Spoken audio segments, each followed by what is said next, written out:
The silence in my office that November evening was the kind that settles into your bones, heavy and familiar. I had been grading undergraduate essays for nearly 3 hours, my red pen moving across page after page with the mechanical precision of someone who had performed this ritual countless times before. The stack seemed endless. Earnest attempts at analyzing Dickinson's use of dashes, superficial readings of Frost's road metaphors, the occasional genuine insight buried beneath layers of academic jargon they thought would impress me. Outside my window, the campus had emptied as daylight faded into that particular gray twilight that haunts New England in late autumn. The bare branches of the oak trees scratched against the glass like skeletal fingers, and somewhere in the distance, I could hear the muffled slam of a dormitory door echoing across the quad. This was my preferred time to work, after the students had gone, after the hallways had cleared, when the only sounds were the hum of fluorescent lights and the whisper of my own breathing. I set down my pen and flexed my cramped fingers, allowing my gaze to drift to the corner of my desk where a worn copy of contemporary American poetry sat partially buried beneath departmental memos and assignment sheets. The anthology was 20 years old, its blue cover faded and spine cracked from years of use. I had carried it with me through graduate school, through my early teaching positions, through the slow construction of what had become my carefully ordered life. Between pages 47 and 48, I kept a piece of paper that I could never quite bring myself to discard. The newspaper clipping was small, no larger than an index card, cut carefully from the Sunday Book Review section of the Boston Globe. The paper had yellowed with age, becoming brittle at the edges, and the ink had faded to a sepia tone that made it look like an artifact from someone else's life. But the words remained as sharp as they had been 23 years ago, when I was young enough to believe that one review could determine the trajectory of an entire career. I pulled the clipping from its hiding place and held it up to the desk lamp. The headline read, "Promising debut falls short of promise," in bold letters that seemed to mock me across the decades. Below that, in smaller type, was the name that had haunted me for more than half my adult life, Nathaniel Cross.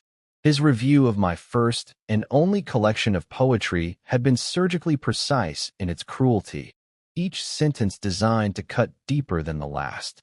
He had called my work derivative, emotionally adolescent, lacking in the intellectual rigor necessary for serious literary consideration. He had suggested, with devastating politeness, that I might be better suited to writing greeting cards than attempting poetry. 37 copies sold in the first year. That number was burned into my memory like a brand.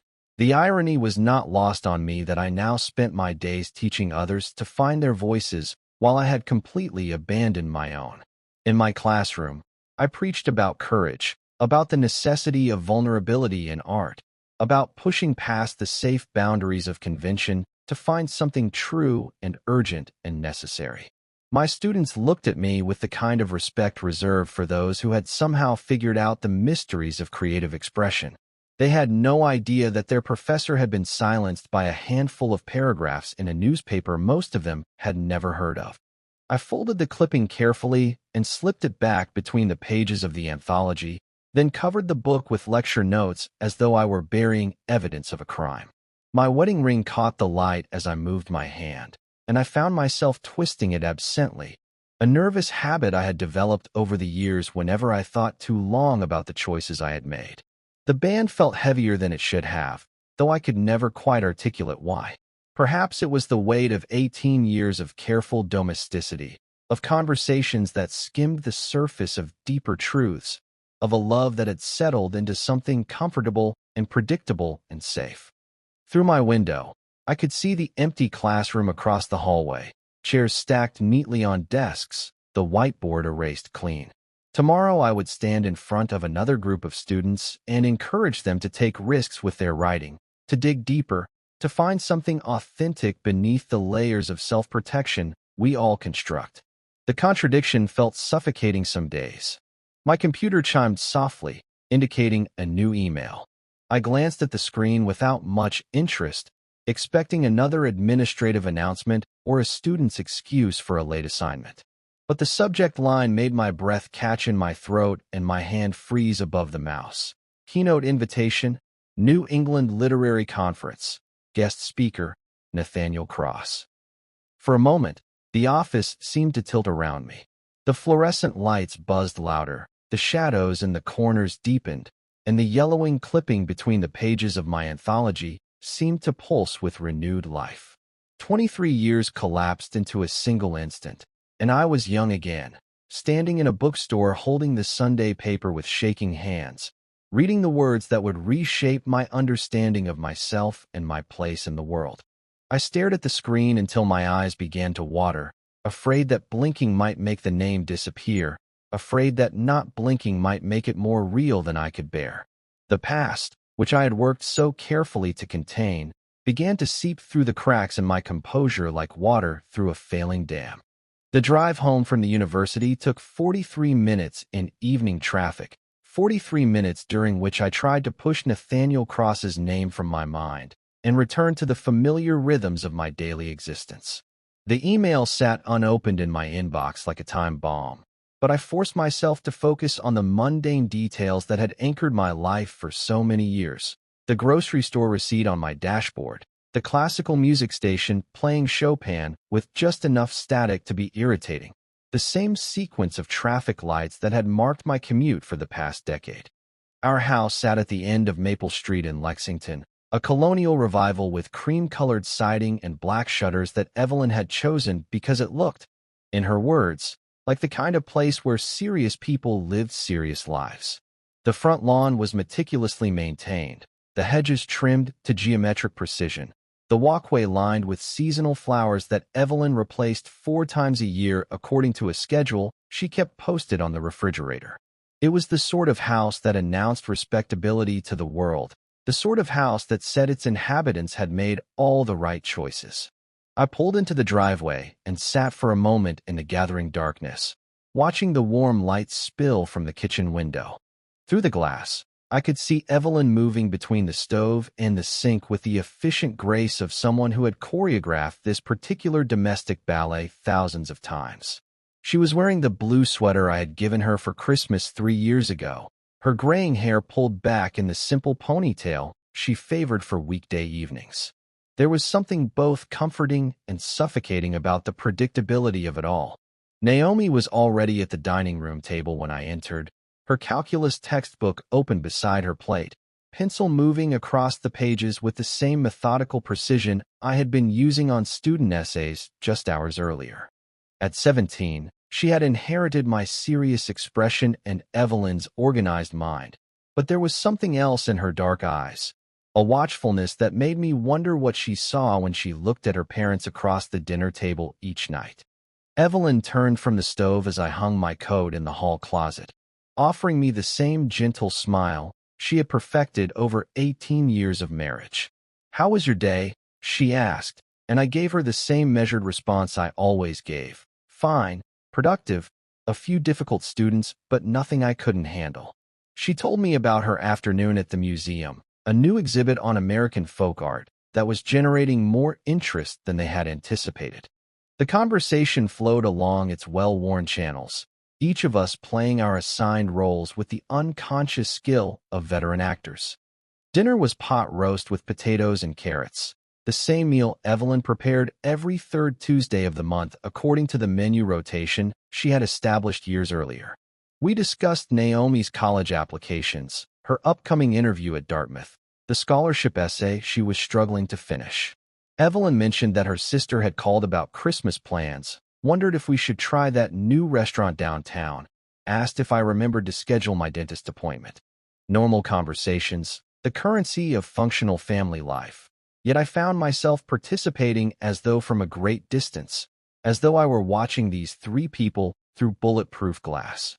The walls of our dining room were covered with framed photographs that told the story of our life together in carefully curated moments.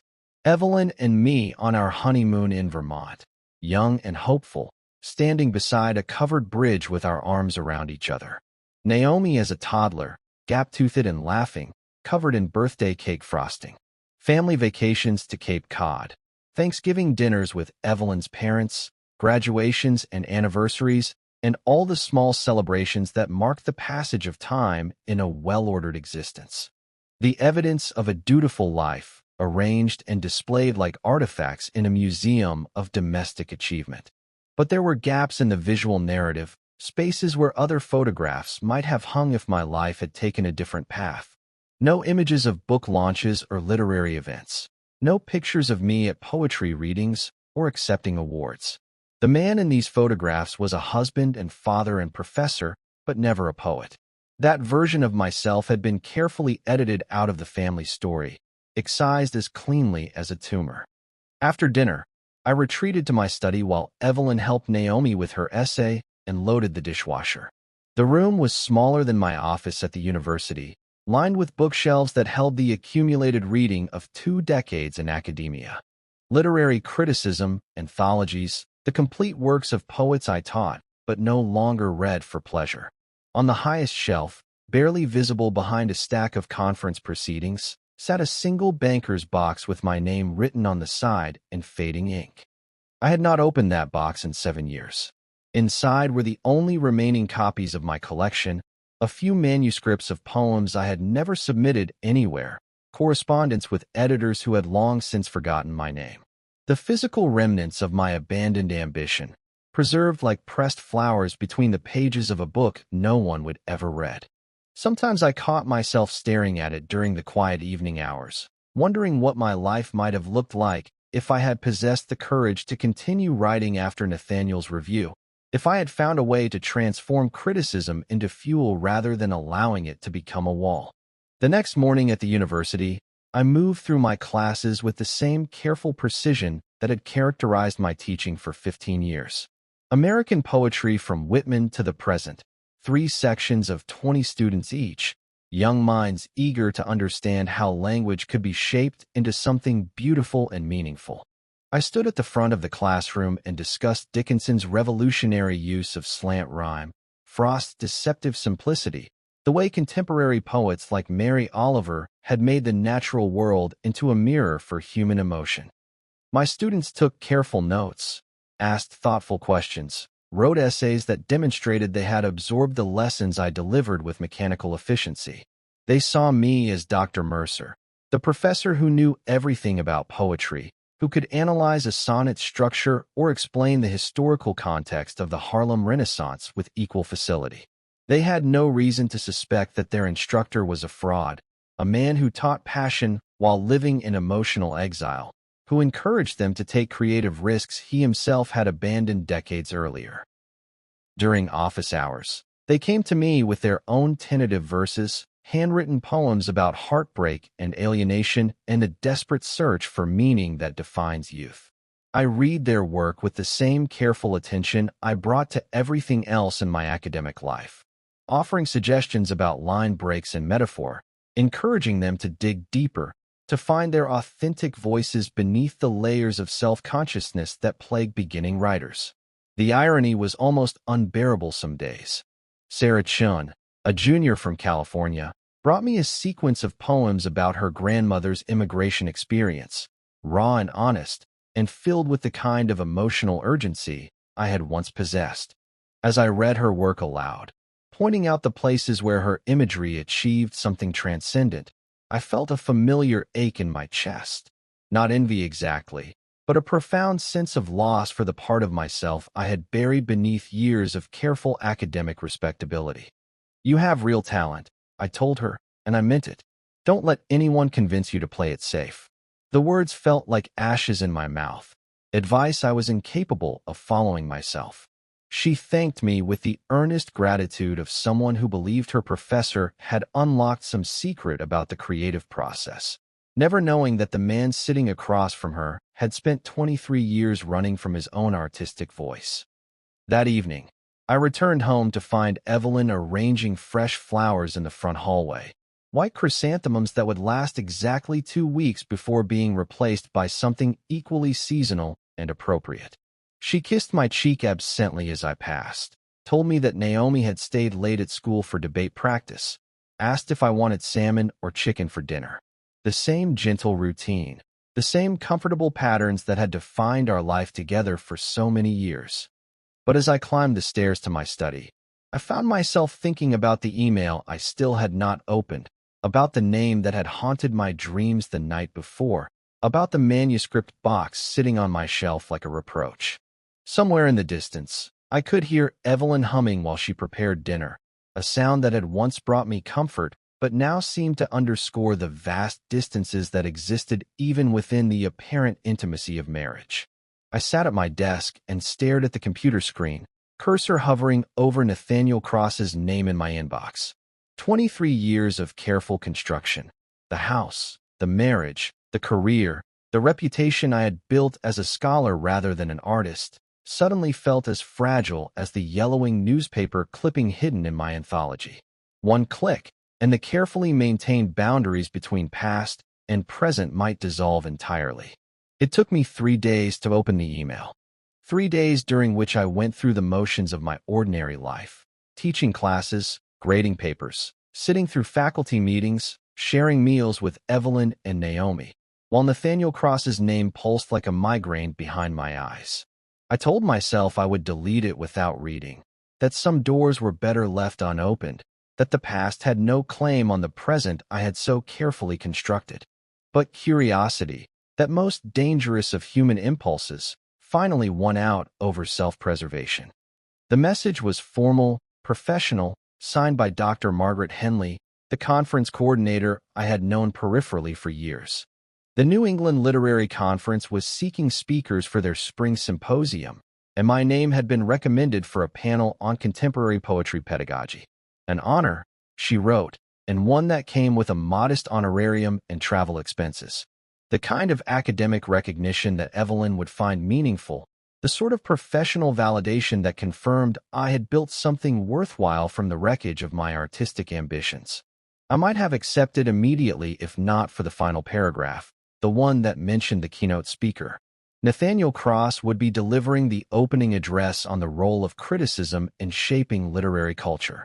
The irony was so sharp it made my teeth ache. For the next week, I carried the invitation around like a loaded weapon, reading and rereading it during stolen moments between classes. The conference was scheduled for early March in Burlington, Vermont, a 3-hour drive that might as well have been a journey to another planet. I found myself researching Nathaniel's recent work, learning that he had become a respected professor at Columbia, had written several well-regarded books on modernist poetry, had evolved from the young critic who had destroyed my confidence into a figure of genuine literary authority. The photographs I found online showed a man in his 60s, silver-haired and distinguished, wearing the kind of wire-rimmed glasses that suggested serious intellectual purpose. He looked nothing like the sharp-featured young reviewer I remembered from newspaper bylines, yet something in his eyes, a certain intensity, a quality of attention, remained unchanged. I studied those images until I had memorized every line of his face, searching for some clue about who he had become, whether he remembered the promising young poet whose career he had effectively ended with a few hundred carefully chosen words. When I finally told Evelyn about the invitation, her face lit up with genuine pride. "This is wonderful," she said, setting down her coffee cup and reaching across the breakfast table to squeeze my hand. "I haven't seen you present at a conference in years. It will be good for you to get back into that world, to remember why you became a professor in the first place." Her enthusiasm was so pure, so free of any understanding of the emotional minefield I was contemplating entering, that I found myself nodding agreement before I had consciously decided to accept. She helped me plan the trip with characteristic efficiency, booking a hotel room near the conference venue, checking the weather forecast, reminding me to pack my good suit and the silver tie she had given me for our anniversary. Her excitement about my professional recognition made it impossible to explain why the thought of facing Nathaniel Cross filled me with equal measures of terror and anticipation. How could I tell her that her husband had been haunted for 23 years by a review she had never read, by a man whose name I had never spoken aloud in our home? The drive to Burlington took place on one of those crystalline March mornings when winter finally begins its reluctant retreat from New England. The mountains rose around the interstate like sleeping giants, their peaks still crowned with snow, but their lower slopes showing patches of brown earth and the faint green suggestion of approaching spring. I had left home before dawn, partly to avoid traffic, but mostly to give myself time to think, to prepare for whatever confrontation or reconciliation awaited me. The conference hotel was a converted Victorian mansion on the shores of Lake Champlain, all gingerbread trim and steep gables that spoke of a more ornate era. The lobby buzzed with the familiar energy of academic gatherings, professors greeting old colleagues, graduate students clutching conference programs like treasure maps, the low murmur of conversations about tenure-track positions and publication deadlines, and the endless machinery of scholarly life. I registered at the front desk and collected my conference materials, scanning the schedule for Nathaniel's keynote address the following morning. Panel discussions on digital humanities and post-colonial poetics, readings by local writers, the comfortable rhythm of academic discourse that had shaped my professional life for so many years. But underneath it all, I felt the electric anticipation of someone approaching a long-delayed reckoning. I saw him first across the lobby during the opening reception, standing near the tall windows that overlooked the lake. He was exactly as he appeared in the photographs, tall, silver-haired, wearing a charcoal suit that suggested expensive taste without calling attention to itself. But seeing him in person brought back the flood of emotions I had been trying to suppress for weeks. This was the man who had shaped my life with a handful of paragraphs, who had convinced me that my voice was not worth hearing, that my poems were better left unwritten. Yet as I watched him from across the room, nursing a glass of wine and listening with apparent genuine interest to a young graduate student's animated explanation of her dissertation research, I was struck by how different he seemed from the arrogant critic I had constructed in my imagination. There was a quality of patience about him, a willingness to be present in conversations rather than dominating them, that surprised me. He laughed at something the student said, a warm sound that carried across the lobby chatter, and I found myself wondering if this was who he had always been beneath the cutting prose of his early reviews. Our first encounter was so ordinary, it was almost anticlimactic. I was standing in line at the coffee station the next morning, reviewing my notes for the afternoon panel, when I heard a familiar voice behind me asking if the hotel restaurant served decent breakfast. I turned, and there he was, close enough that I could see the small scar above his left eyebrow, the slight tremor in his hands that suggested he had grown older in ways that photographs could not capture. "Good morning," he said when our eyes met, extending his hand with the practiced ease of someone who had spent decades working academic receptions. "I'm Nathaniel Cross." The introduction was polite, professional, as though we were strangers meeting for the first time.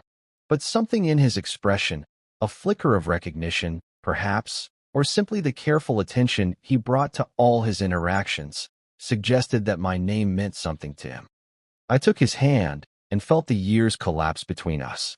"Julian Mercer," I replied, surprised by how steady my own voice sounded. "I'm looking forward to your keynote this morning." He smiled, an expression that seemed both genuine and guarded, and asked about my own presentation. We exchanged the sort of polite academic small talk that filled the spaces between conference sessions, discussing the weather and the hotel accommodations and the impressive turnout for the symposium. But underneath the conventional conversation, I sensed something else, a current of awareness that neither of us acknowledged directly. When he mentioned that he had been following developments in poetry pedagogy with great interest, I wondered if he knew about my teaching, if he had somehow kept track of the career I had built from the ashes of my artistic ambitions. When I complimented his recent book on Wallace Stevens, he seemed to study my face with particular attention, as though trying to reconcile the man before him with some half-remembered image from his past.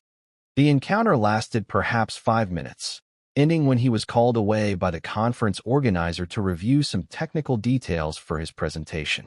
But as I watched him walk across the lobby, I felt something stir inside me that I had not experienced in decades, a mixture of anger and curiosity and longing that I thought had been permanently buried beneath years of careful academic respectability.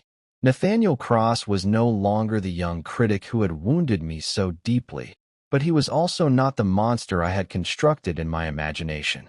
He was simply a man, complicated and human and present in a way that made all my carefully maintained emotional distance suddenly feel like a kind of cowardice.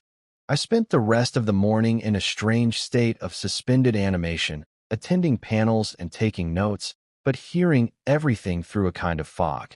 The past was reasserting itself with a force I had not anticipated, demanding acknowledgement after years of deliberate neglect.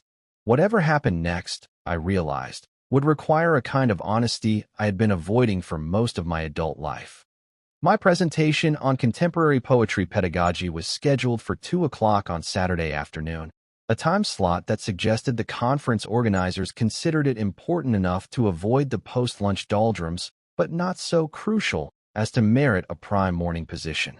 I had prepared carefully, as I always did, constructing a 20-minute discussion of how to encourage authentic voice in undergraduate writing workshops without stifling technical development. The sort of practical academic discourse I had perfected over 15 years of teaching, full of concrete examples and pedagogical theory, but safely distant from any personal revelation. The conference room was about half full, maybe 30 people scattered across rows of hotel chairs that had seen better days. Graduate students taking dutiful notes, a few fellow professors I recognized from other conferences, the usual mix of academic curiosity seekers and those genuinely invested in the craft of teaching literature. I had given similar presentations dozens of times before, but today I found myself acutely aware of who might be in the audience, scanning faces for silver hair and wire-rimmed glasses even as I launched into my opening remarks about the delicate balance between constructive criticism and creative encouragement. Nathaniel was not there, at least not that I could see, and I felt a complex mixture of relief and disappointment as I settled into the familiar rhythm of academic performance. I discussed case studies, shared anonymous examples of student work, fielded questions about assessment strategies, and the eternal challenge of helping young writers find confidence without sacrificing rigor. The presentation went smoothly, professionally, exactly as I had planned it. I was gathering my notes and preparing to escape to the safety of my hotel room when I heard his voice behind me. "That was genuinely illuminating," he said, and I turned to find Nathaniel standing near the back of the now empty conference room. I had been so focused on the audience directly in front of me that I had missed his quiet entrance. But there he was, holding a small notebook and wearing an expression of what appeared to be sincere interest. "Your point about the necessity of failure in creative development particularly resonated with me," he continued, moving closer with the unhurried pace of someone who had nowhere else to be. "I wonder if we might continue the conversation over coffee. There's something I'd like to discuss with you, if you have the time." The request was polite, even formal, but something in his tone suggested this was not merely academic networking. I found myself nodding before my rational mind could construct reasons to decline, and 15 minutes later we were sitting across from each other in the hotel's small cafe, steam rising from our cups like incense in a chapel. For the first few minutes, we maintained the safe distance of professional discourse. He asked thoughtful questions about my teaching philosophy, shared his own experiences working with graduate students at Columbia, discussed the challenges of fostering creativity within institutional frameworks. But gradually, almost imperceptibly, the conversation began to shift toward more personal territory. "I've been thinking about your presentation," he said, setting down his coffee cup with deliberate care, "but also about something else. I believe we may have crossed paths before, professionally speaking. Your name is familiar to me in a way that goes beyond today's introduction." My throat tightened, but I managed to maintain what I hoped was a neutral expression. "Oh," I said, though we both knew exactly what he was referring to. He leaned back in his chair and studied my face with the same careful attention I had noticed during our first encounter.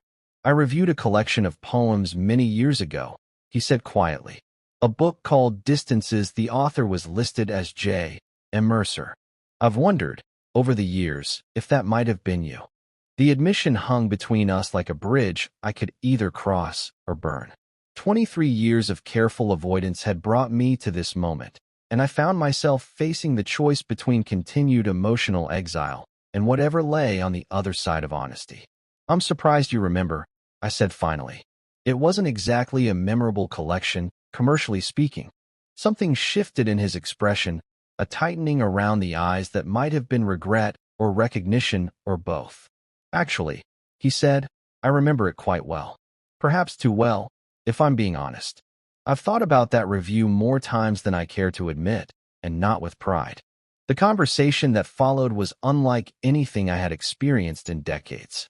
Nathaniel spoke with a candor that was both unsettling and liberating about his early career as a critic, the pressure he had felt to establish his reputation through intellectual rigor that too often manifested as cruelty. He had been 26 when he reviewed my book, hungry for recognition and foolishly convinced that demolishing other people's work was the fastest path to establishing his own authority. "I was young and arrogant and terrified of being dismissed as a lightweight," he said, his fingers tracing patterns on the cafe table. "I thought that being harsh made me seem serious, that readers would respect my judgment if I proved how exacting my standards were. I never considered the human cost of that approach, never thought about the person behind the poems I was dissecting with such clinical precision." As he spoke, I felt something I had not expected, not the satisfaction of long-delayed vindication, but a profound sadness for both of us. Here was a man who had spent decades carrying his own burden of regret, while I had spent the same years nursing wounds that might have healed if I had possessed the courage to continue writing despite his criticism. "Your poems had a quality I found threatening," he continued, his voice so quiet I had to lean forward to hear him clearly. "They were honest in a way that made my own carefully constructed intellectual poses feel hollow. The emotional directness, the willingness to be vulnerable. I think I attacked it because I envied it." I stared at him across the small table, this man who had shaped my life in ways he was only now beginning to understand. "You silenced me," I said, the words emerging with a rawness that surprised us both. "I never published again after your review. Never even tried." The impact of this revelation was immediate and devastating. His face went pale, and he sat back in his chair as though I had struck him physically. "Dear God," he whispered, "I had no idea. I followed your academic career, seen your name in professional journals, assumed you had simply chosen teaching over writing. I never imagined." We sat in silence for a long moment, the weight of 23 years settling between us like snow.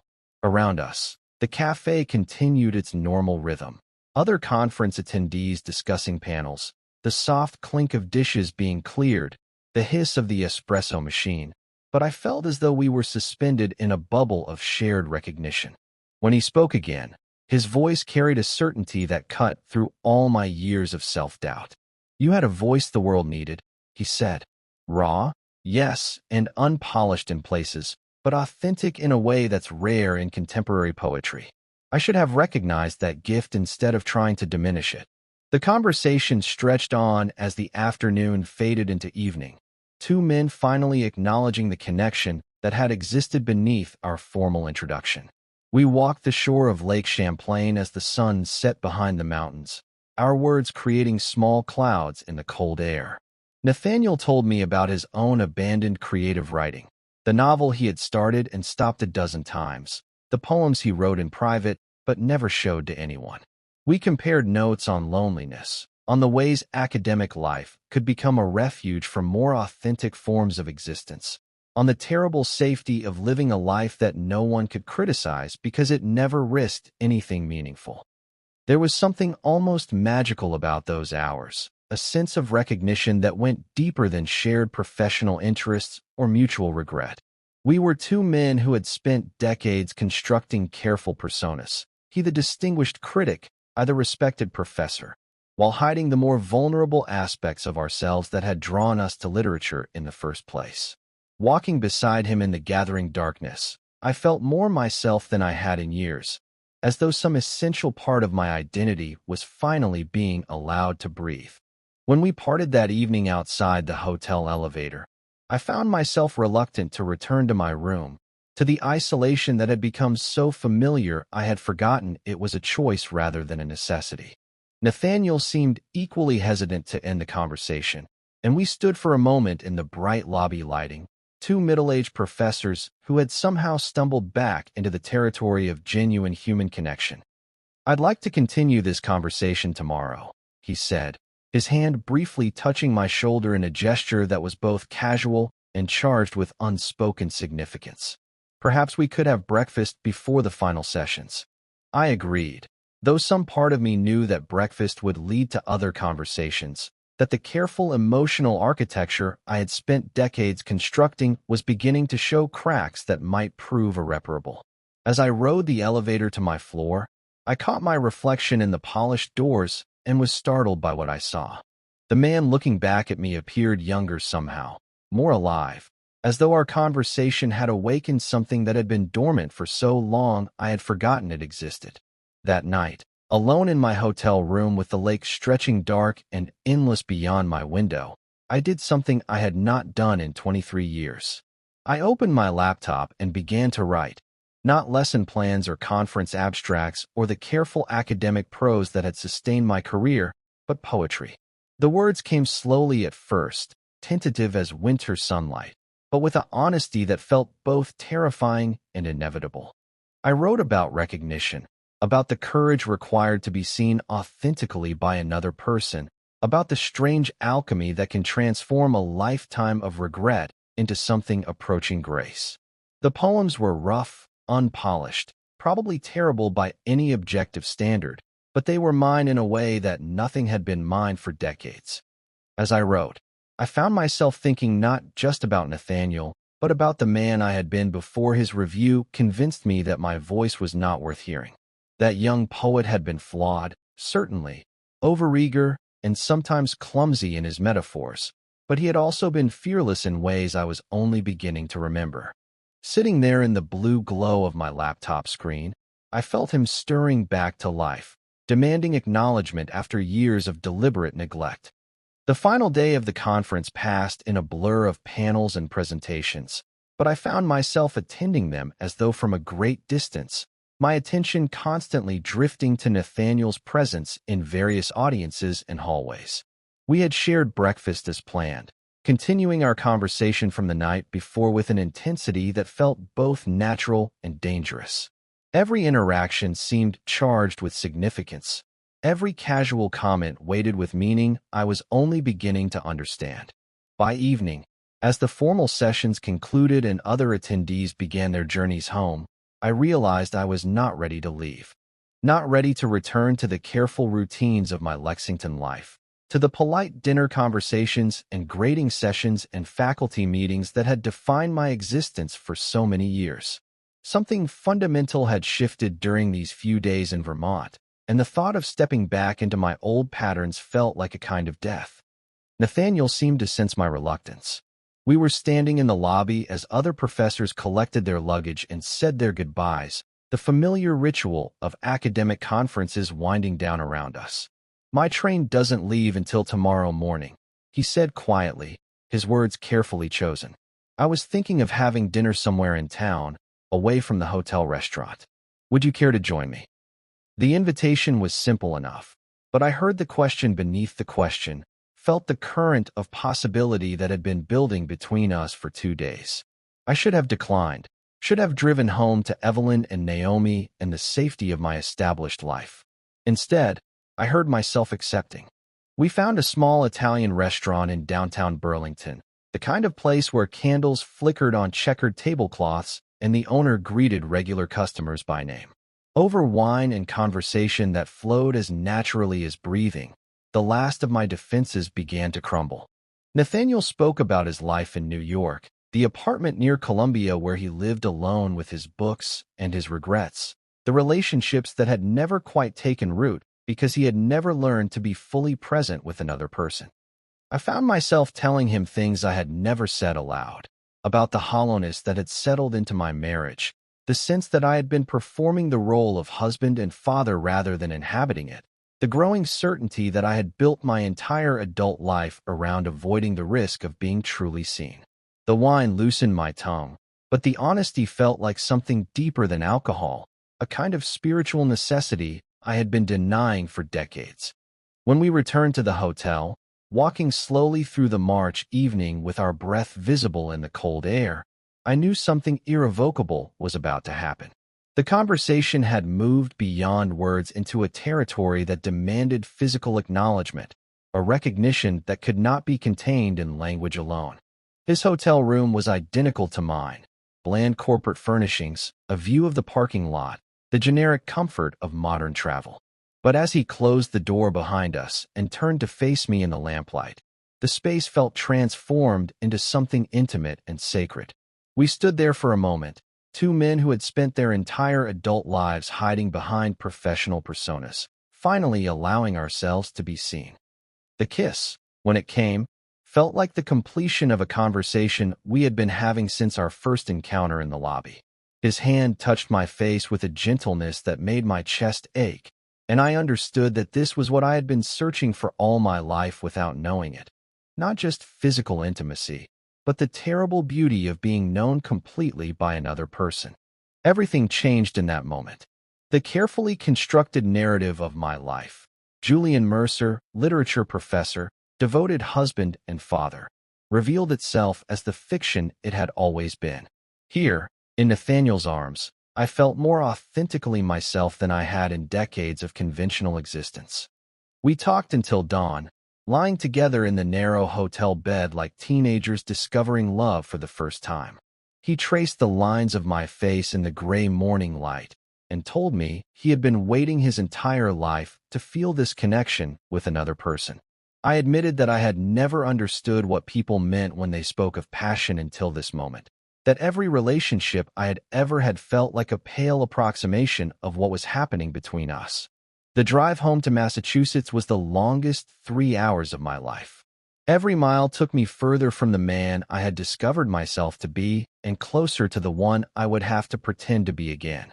The spring landscape blurred past my windows, budding trees, patches of snow lingering in shadowed places, the eternal promise of renewal that New England offers each March. But I felt as though I was traveling backwards through time, away from possibility and toward the prison of my former life. Evelyn was in the garden when I pulled into our driveway, kneeling among the flower beds with her back to me, preparing the soil for this year's plantings.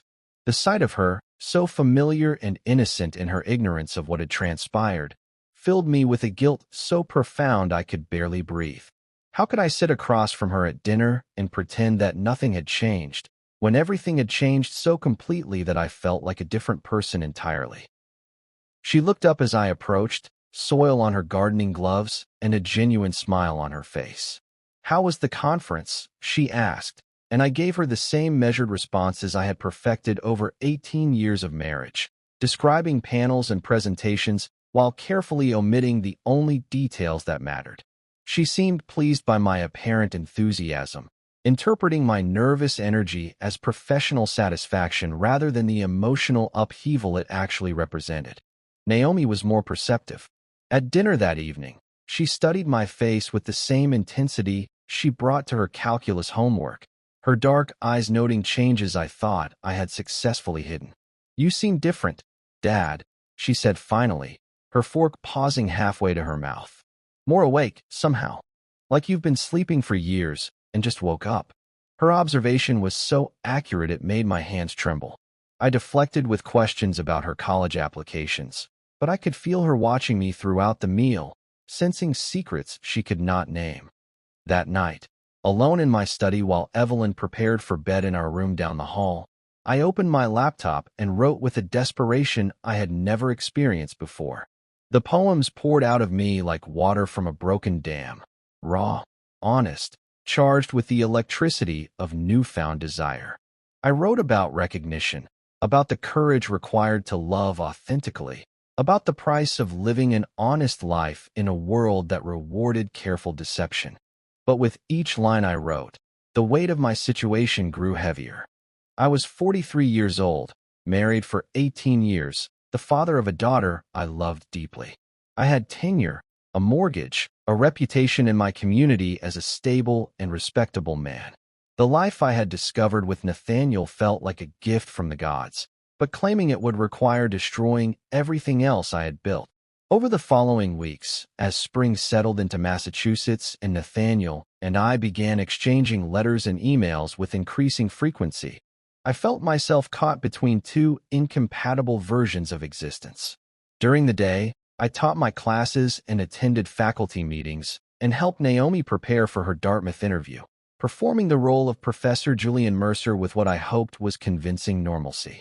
But in the evenings, I wrote to Nathaniel with a passion that felt like coming alive after decades of emotional hibernation.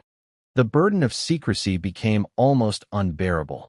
I found myself studying Evelyn's face across the breakfast table, wondering if she could sense the distance that was growing between us, whether she understood that her husband was falling in love with someone else.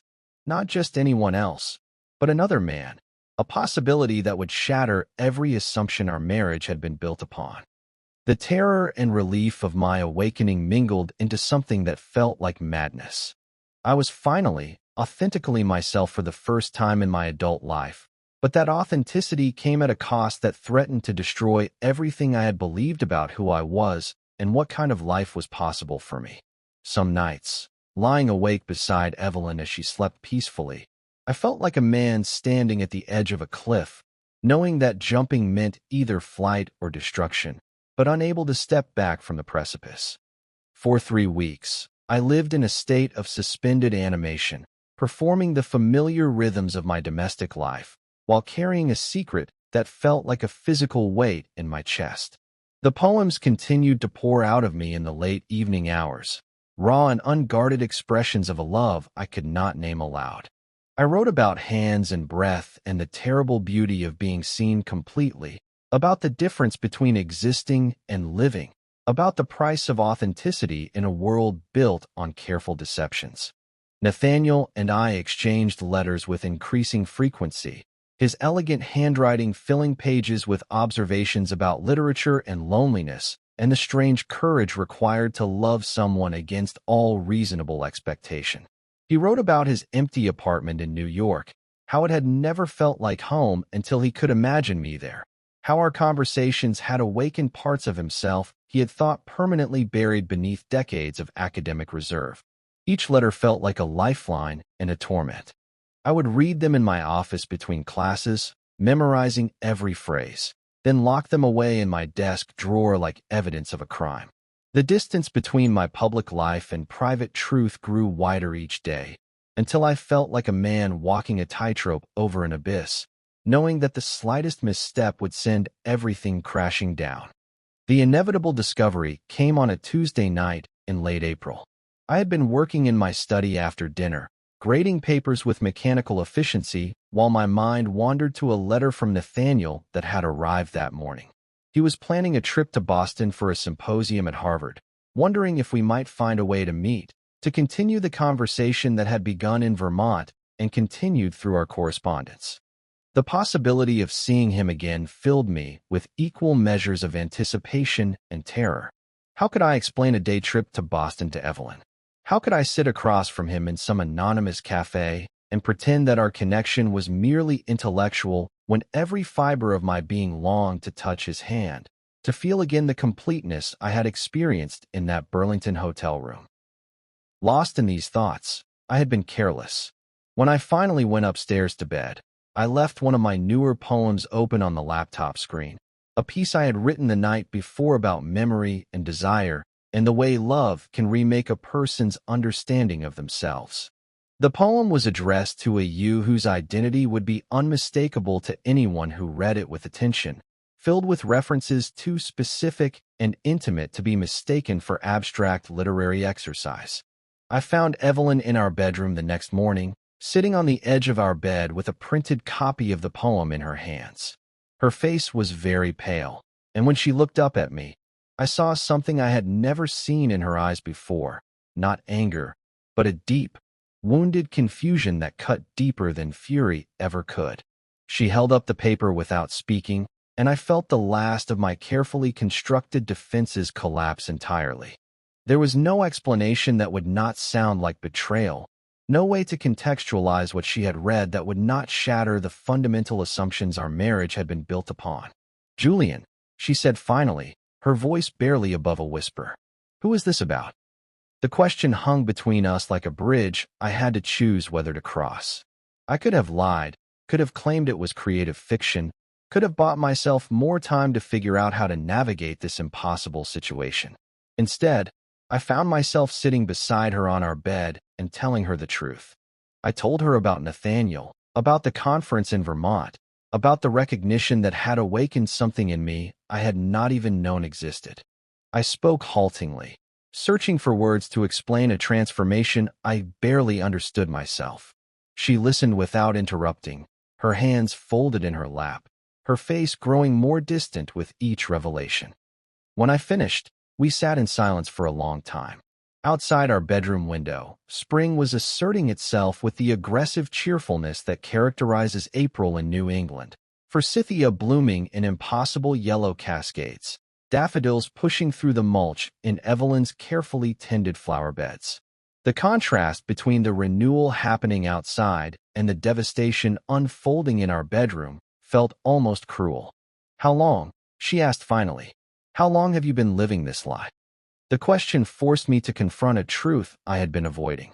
The lie was not just about Nathaniel, not just about the past 3 weeks of secret correspondence and hidden feelings. The lie was much older and deeper than that. "I realized I've been living it our entire marriage," I said, the words feeling like stones in my mouth. "Not intentionally, not maliciously, but I've never been completely honest with you about who I am. I've never been completely honest with myself." She absorbed this with the same quiet devastation that had characterized her response to everything else. Then she asked the question that would haunt me for years to come. Was any of it real? The inquiry cut straight to the heart of everything. 18 years of shared meals and conversations, family vacations, and quiet Sunday mornings, the gradual accumulation of domestic intimacy that had defined our life together. How do you explain to someone that you love them sincerely, but incompletely?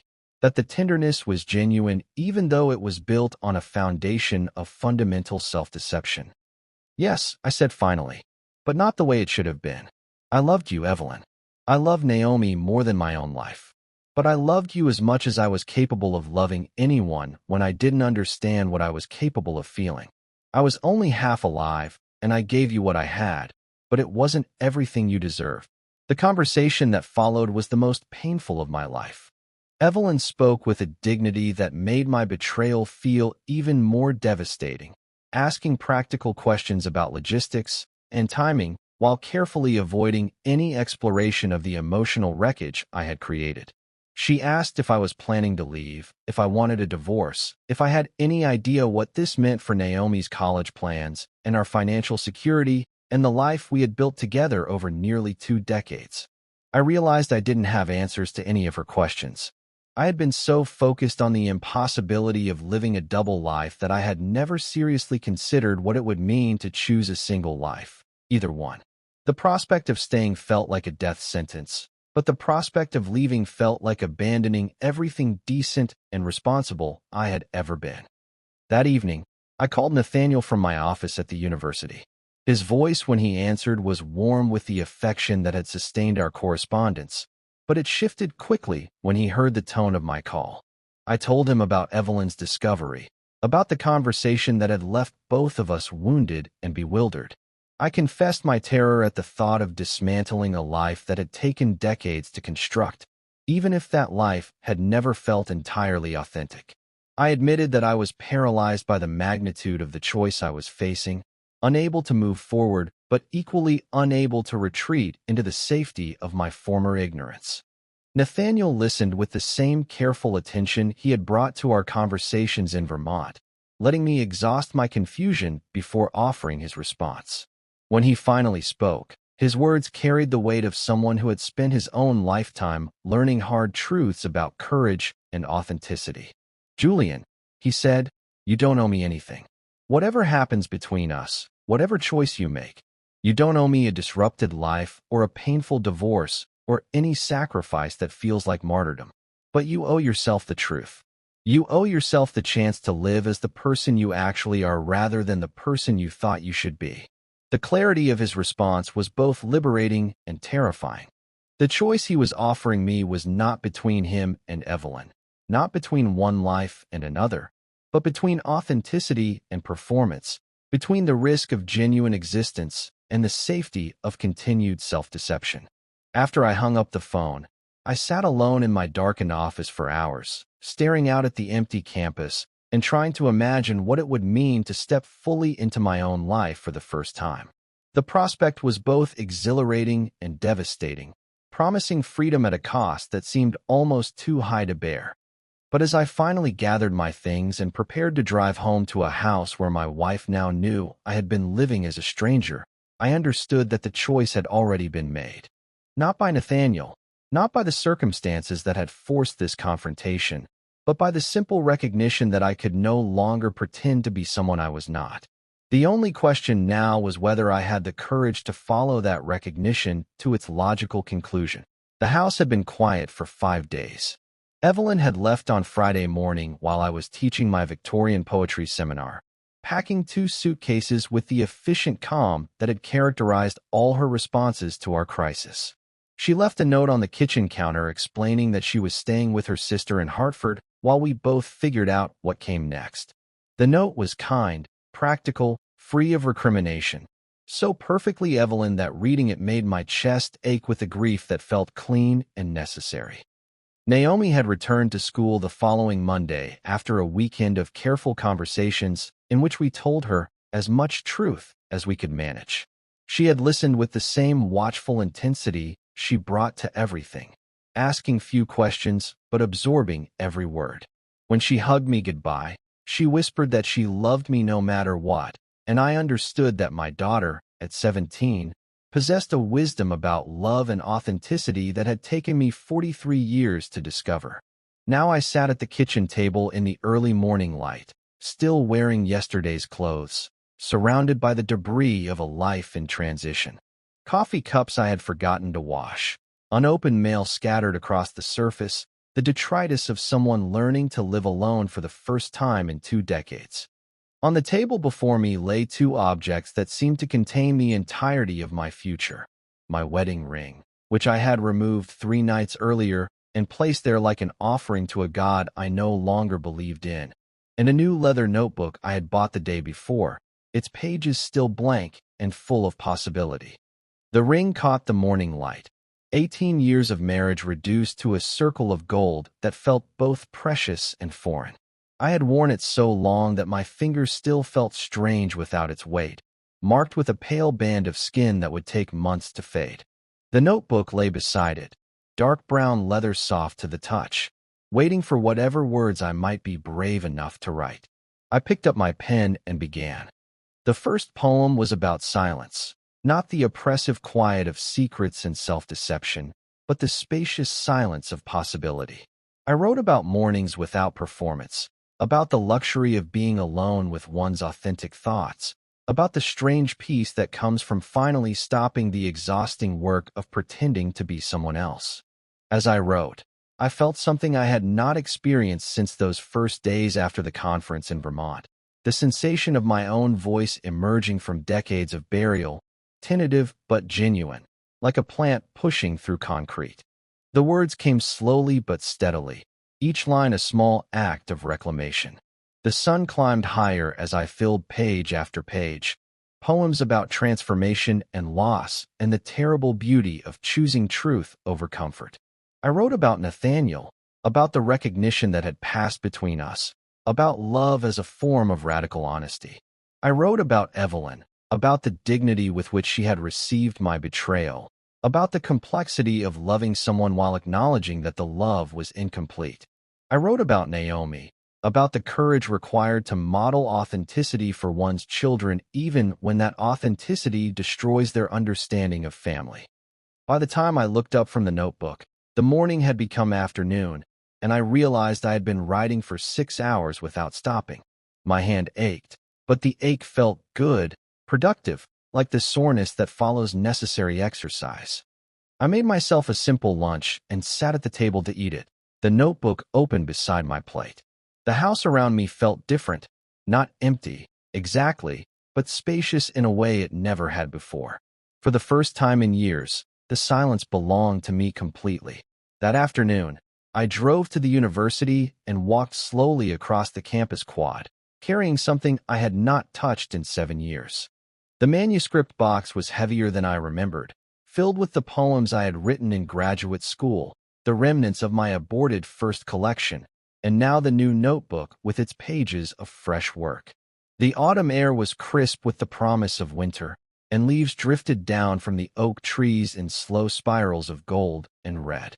Students passed me on the paths, heading to classes or back to dormitories, their young faces serious with the weight of their own becoming. I watched them and remembered what it felt like to believe that anything was possible, that the future was a country waiting to be explored rather than a sentence to be served. In my office, I cleared a space on my desk and opened the manuscript box for the first time in years. The old poems looked fragile, typed on the manual typewriter I had used in graduate school, some pages yellowed with age, others marked with penciled revisions in my younger hand. I read a few and was surprised to find them better than I remembered. Rough, yes, and sometimes clumsy, but alive with an urgency I had spent decades trying to recapture. I placed the new notebook on top of the old manuscripts, present resting on past, and understood that I was finally ready to begin again. Not as the young poet who had been silenced by criticism, not as the middle-aged professor who had hidden behind academic respectability, but as the man I had become through the long journey of losing and finding myself. The drive home took me through the Massachusetts countryside, past farms and stone walls, and the kind of landscape that had shaped New England poetry for generations. I thought about the poets who had traveled these same roads, Frost and Dickinson, and all the others who had found ways to transform their particular patch of geography into universal truth. For the first time in decades, I felt part of that tradition rather than separate from it. When I arrived home, the house was still quiet, but the silence no longer felt like exile. It felt like possibility. I made myself dinner and ate it slowly, savoring the simple pleasure of a meal chosen entirely for my own taste rather than family compromise. Afterward, I opened the notebook again and continued writing, poems about solitude and acceptance and the strange gift of starting over in middle age. I wrote until very late, and when I finally went to bed, I slept more deeply than I had in years. In my dreams, I was walking through a landscape I had never seen before but somehow recognized. Rolling hills covered with new grass, a sky vast and blue and full of light. In the dream, I was carrying nothing but my own breath, and the lightness of it was extraordinary. I woke the next morning to sunlight streaming through windows I had forgotten to cover, and for the first moment in decades, I did not have to remember who I was supposed to be. I was simply who I was, alone in my house with my words and my choices, finally free to discover what kind of life an authentic person might build from the ruins of an inauthentic one. The journey ahead stretched before me, uncertain but no longer terrifying. I had chosen truth over safety, authenticity over approval, and though the cost had been enormous, I understood that some prices are worth paying. I was 43 years old, and my life was finally beginning.